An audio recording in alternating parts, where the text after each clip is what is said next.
These are 3 Facebook Marketplace nightmares you won't believe happened. Part 2. No. 3.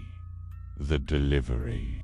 It all started when Maria posted this ad for her brand new Samsung TV, one that she paid $1,800 for just a week prior.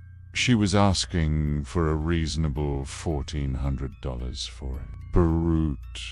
And within hours of posting, she got a message from someone who wanted to buy it. They agreed on a price of $1,300. Then they started discussing a pickup time. But Maria had a problem. She couldn't let the buyer pick it up because she didn't own a car. She would have to get a friend to drop her off, but he was out of town for the weekend. Luckily, the potential buyer offered to pay a delivery fee of $70 if she could just meet them at a local gas station, so that they could split the cost evenly. Thinking that she had found a great deal, Maria quickly agreed. But then the messages stopped. She waited for about an hour, then messaged them again. Bye. They ignored her, so she decided to call their number instead. When she discovered that the person who had been messaging her was you, and even the same person who had called. Enraged, Maria tried calling the guy back, but it went straight to voicemail. Then she checked the account. It had been deactivated. And that's when the nightmare began. The next morning, Maria woke up early and went out in search of her friend with a car so that they could drive to the gas station to see if the TV had been left there. To her absolute horror, no such TV ever existed.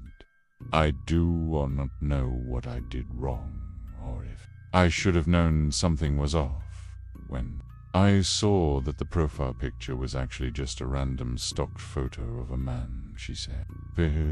I fell for it, because it seemed like too good a deal to be true. But I thought, why not? It's only money. After reporting the scammer to Facebook, Maria realized that there was nothing she could do about it. The TV was gone, and so were the $1,300. So she took to Facebook to warn others about the scam. No to stolen account. Single father Josh Hawkins posted an ad on Facebook Marketplace looking to sell his vintage big Jeep.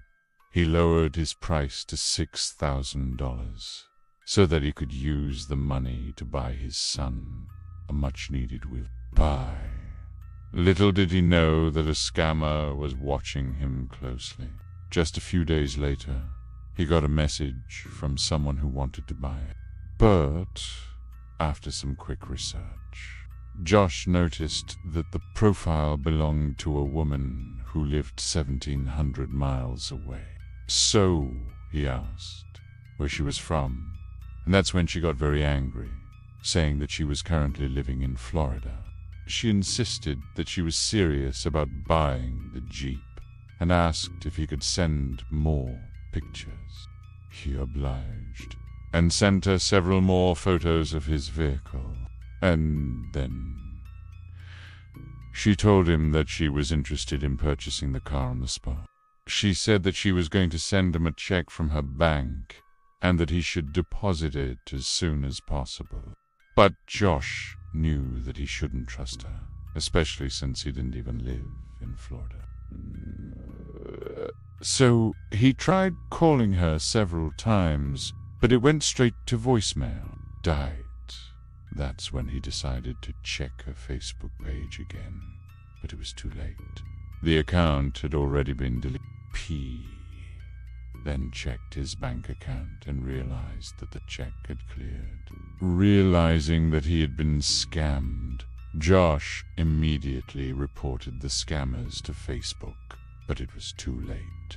He had lost $6,000, and the worst part was that he desperately needed that money to buy his son with #1 dog scam. When Karen saw this ad for 2 adorable puppies, she couldn't help but fall in love. The seller claimed that the mother was a poodle and the father was a Maltese, which made them a rare mix.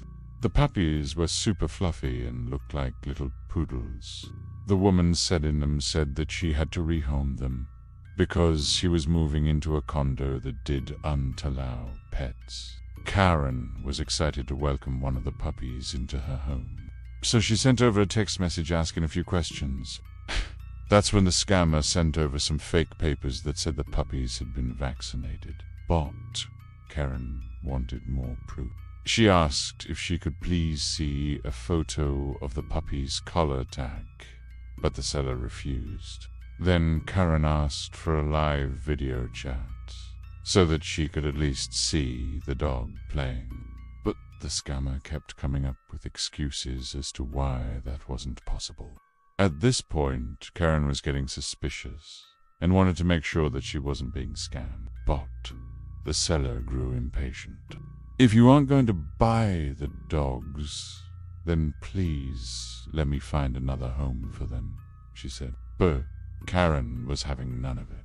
She wanted to see the dog before she handed over any money. But the seller wouldn't budge, and then she got angry.